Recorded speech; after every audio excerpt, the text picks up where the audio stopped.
जब चलता है पीने को पानी नहीं मिलता। और किसान जब कर्ज के लिए कहता है तो बड़े बड़े आंकड़े गिनाकर कर्ज बताया जाता है। अखबार जब मुंबई के देखता हूं तो मुझे शर्म आती है अपने इस प्रदेश के मंत्रियों पर, इस सरकार पर, कि कहती है इतने 1000 करोड़ रुपया हमने किसानों के लिए रखा है। अरे धिक्कार है तुम्हारा, तुम्हारी आंकड़ों पर। बांटने के लिए तुम्हारे पास में 14 नहीं बन पाए अभी तक, इसलिए कि तुम ये उंगलियां उठा कर देते हो कि कौन सा घर मेरा है, कौन सा किसान हमारे साथ में आ सकता है, कौन हिंदू मुसलमान को झगड़ा कराने के बाद में, कौन दलित और अगड़े को झगड़ा कराने के बाद में हमारे पास में आ सकता है। उसके घर में दे आओ पैसे, बाकी को पैसा मत दो।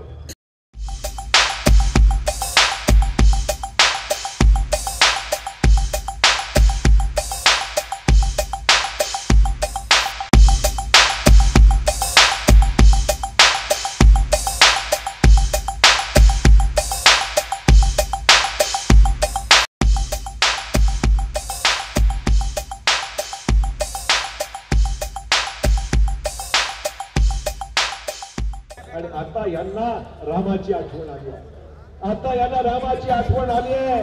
मंदिर वही बनाएंगे, मंदिर वही बनाएंगे, तारीख नहीं बताएंगे, चुनाव के बाद फिर कहेंगे, अशा प्रकारची यांची अवस्था आहे। निवडणुकीसाठी रामाचं नाव घेण्याची सुरुवात आता पुन्हा झालेली आहे। सर्वोच्च न्यायालयामध्ये पिटिशन टाकलं असताना पुन्हा आता चाललाय कायदा बनवण्याचा, ऑर्डिनन्स काढण्याचा प्रयत्न चाललेला आहे। निवडणूक आल्या जातीवाद निर्माण करायचा, हिंदूंना वेगळं करायचं, मुसलमान बांधवांना वेगळं करायचं, नुसता शब्द छळ चाललेला आहे। दुष्काळाची व्याख्या काय, दुष्काळ सदृश काय, टंचाई काय, टंचाई सदृश काय। केंद्र सरकारनं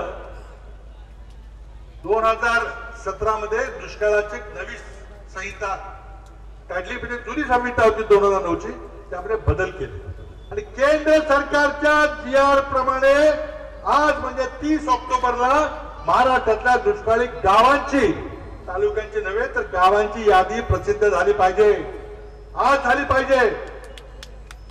मला समजलेलं आहे की मुख्यमंत्र्यांच्याकडे ते गावांची यादी गेलेली आहे, पण मुख्यमंत्र्यांना वेळ नाही सही करायला।